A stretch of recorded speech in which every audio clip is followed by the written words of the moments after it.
বিএনপির মহাসচিব মির্জা ফখরুল ইসলাম আলমগীর বলেছেন, দলীয়ভাবে নির্দেশনা দেওয়া আছে, যারা গণহত্যার সঙ্গে জড়িত ছিল তাদের বিএনপিতে নেওয়া হবে না।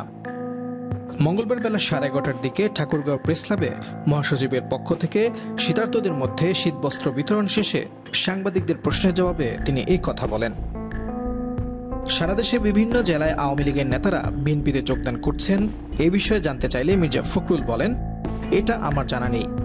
তবে আমাদের চেয়ারম্যান তারেক রহমানের নির্দেশ দেওয়া আছে, যারা সন্ত্রাসী, যারা গণহত্যার সঙ্গে জড়িত ছিল, যারা দুর্নীতির সঙ্গে জড়িত ছিল, তাদের কাউকেই বিএনপিতে নেওয়া হবে না।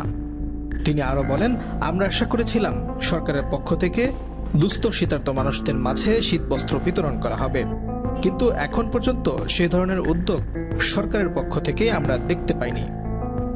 তাই আমরা নিজেরাই আমাদের দলের পক্ষ থেকে শীতবস্ত্র বিতরণ করছি। আজকে আমরা পৌর শহরের মধ্যে বিতরণ করছি, এরপর উপজেলা ও ইউনিয়নগুলোতে বিতরণ করা হবে। আমি আশা করব সরকার এই বিষয়টিতে এগিয়ে আসবেন, তারা আমাদের এই কনকনে শীতে শীতার্ত মানুষদের মাঝে কম্বল বিতরণ করবেন।